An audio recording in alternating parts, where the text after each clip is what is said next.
Ladies, I am here tonight on the show. All right, so here tonight we're going to talk about some news in the world of wrestling. So the first thing is MJF was in a radio interview and he talked about possibly going to WWE. He said, I'm for sure open to it. I'm not afraid to talk about it. He said my contract expires January 1st of 2024. And he pretty much said, I'm going where the money's at.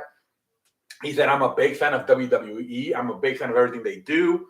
And he said, I think by me talking about this right now, it puts pressure on AEW and Tony Khan to make a good, serious offer to me, knowing that I'm 100% willing to go to WWE if I don't get the offer I want.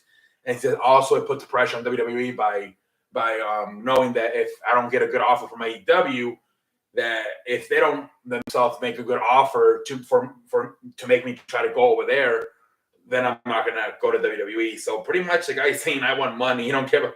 He's young, man. He's only like 24 years old, 23. So I think he just wants for the money. I think it's very possible. I can see him going to WWE. And then when he realizes he doesn't have all the creative freedom, because that's the thing, right? In AEW, they have a lot of creative freedom. He's not going to have that in WWE. I think when he realizes that, he could end up jumping ships back to AEW.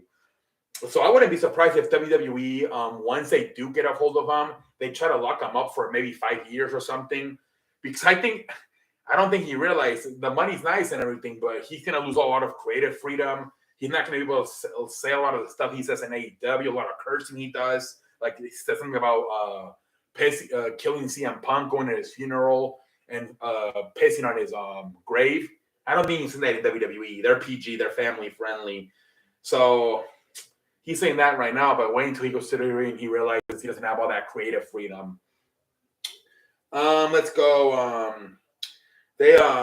Some people on the Twitter, social media, were saying that Paige is a lazy ass because she had neck surgery and had to retire, and how that Edge and Bryan Danielson came back. You're just being lazy. She pretty just said she got mad at them. She said, I'm not lazy. Everybody's body's different, and it give me more time to recover. Now maybe make a comeback. I'm expired by Edge and Daniel Bryanson.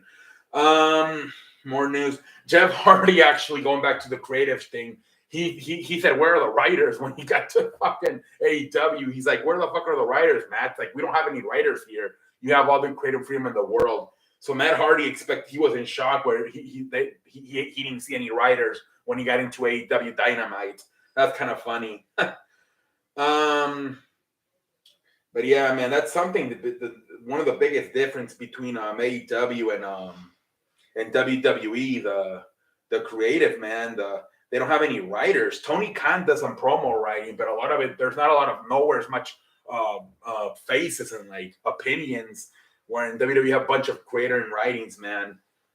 Also, WWE said they're interested in a bunch of guys, obviously including MJF, Wardlow, Jade Cargill. They said they're Ethan Page. They said they're interested in all of those guys. So I think Ethan Page actually just re-signed with AEW. I don't know what the situation. Obviously, MJF expires in 2024.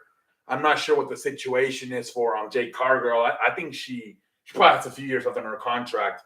Wardlow, probably same thing. Wardlow got removed from the AEW website, but I think it's a storyline because MJF says, you're not really part of AEW. You were my bodyguard.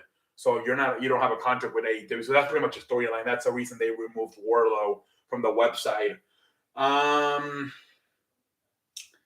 Let's see here. MJF says he respects Cody Rhodes leaving, and he hopes he makes a boatload of money in WWE. And he says if they don't offer him what he wants in 2024, he sees himself fighting alongside Cody Rhodes in the same Iceland. Again, another jab there. I want my money, AEW, Tony Khan.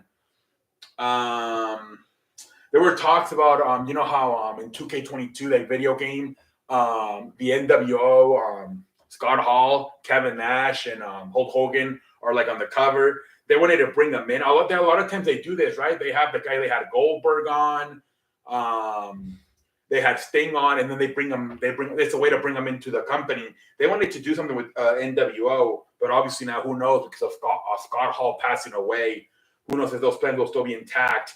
I don't think it's going to be the same without Scott Hall. I don't think it is. Just Hulk Hogan And well, everybody hates Hulk Hogan too. That's another thing now. They're gonna get booed, I think. No Kevin Nash. Everybody hates Hulk Hogan. It's just gonna be Kevin Nash and Hulk Hogan, man. No, I don't think it's a good idea to do it. Especially it's only been like 2 weeks since he passed away. Not even like 10 days. I think it's no. I don't think that makes sense at all. No, they're gonna get the. I think they're gonna boo the hell out of them if they bring just Kevin Nash and Hulk Hogan. It's just too. It hasn't.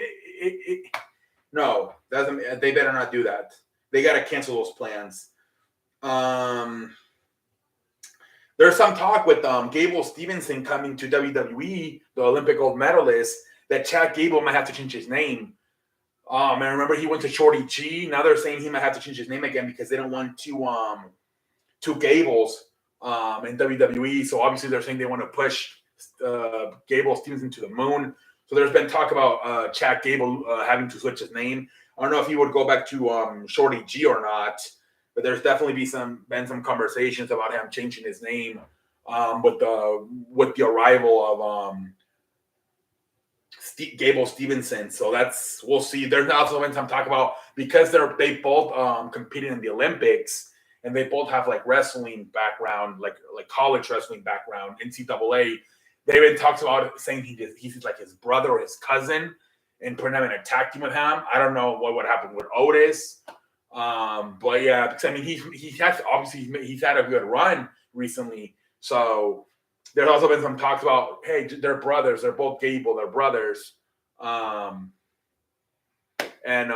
putting them as a tag team together. But I don't know how interesting that, because I think they want this guy to be a fucking singles competitor, but they compared him to the next Brock Lesnar. So back-to-back NCAA champion. I think he's going to come in hot, man. I don't know if they're going to be interested in putting him in a tag team with Chad Gable. Some people are just going to think, oh, you're replacing Otis, some mid-carder. I think they want him to be a main eventer. We'll see what happens. But ladies and gentlemen, all I want to say is thank you for watching this.